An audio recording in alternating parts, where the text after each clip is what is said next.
မင်္ဂလာမွေးနေ့မင်္ဂလာမွေးနေ့မင်္ဂလာမွေးနေ့မင်္ဂလာဆရာတော်ဘုရားရဲ့မွေးနေ့မင်္ဂလာတက်တော်53နှစ်ဝါတော့33ဝါ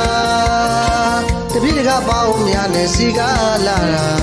ဘုရားတိုင်းသေးကြသည့်ရှိကဝမြို့နယ်မှာရွာမြေကတော့မူလူချေရွာခေါ်ဆိုတာရွာသူရွာသားများကဆရာထက်တန်တရာကြည်ယူကုသိုလ်ရေးလည်းမနေကြတာမှန်ပါတကယ်နိဗ္ဗာန်ကိုရှိမှလို့ရဲ့လူကြတယ်စိတ်တော်မနှောများလည်းကောင်းကြပါတယ်တာယာနာပြောဝဲရှုခင်းများနဲ့ပြည့်စုံလာပါတယ်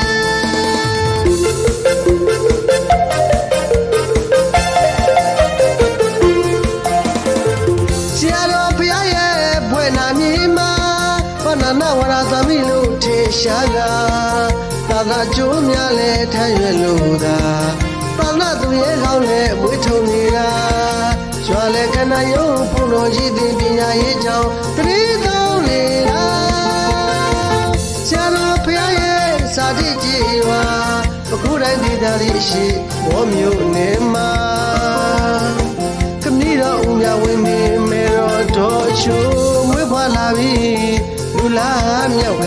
ကုတော်သာသနာမှာထွန်းတောင်းနေတဲ့ကျေတော်ဖြစ်ပေဗျာ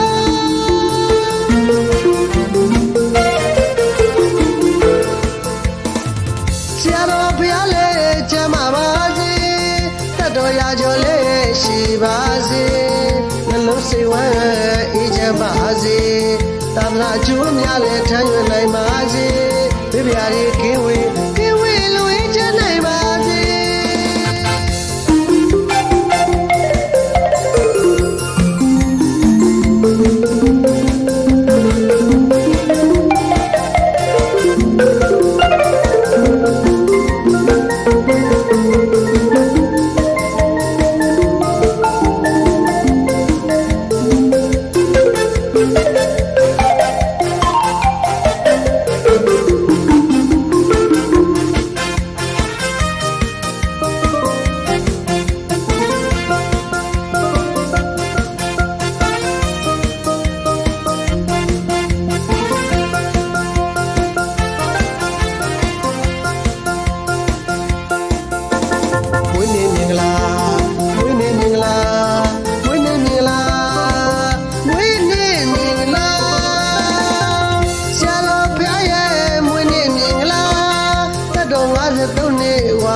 33ဝါတပိဋကပေါင်းများနဲ့စီကားလာတာဘုရားတိုင်းသေးကြသည့်ရှိကဝမြို့နယ်မှာရွာမြေကတော့မူလူချေရွာခေါ်ဆိုတာရွာသူရွာသားများကဆရာထက်တန်တရာကြည်ယူ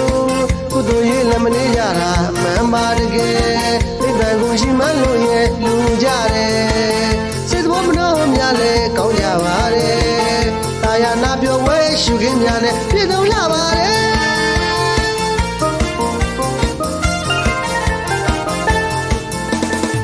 ဆရာတော်ဘုရားရဲ့ဘွဲ့နာမြေမှာ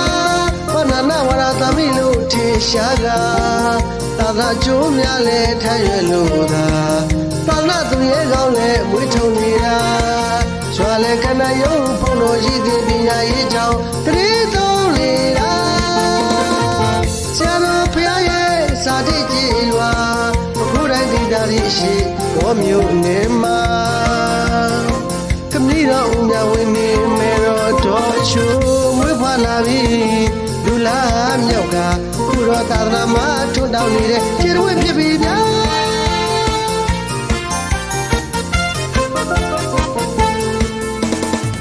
ဆရာတော်ဘုရားလေးကျမ်းပါပါစေ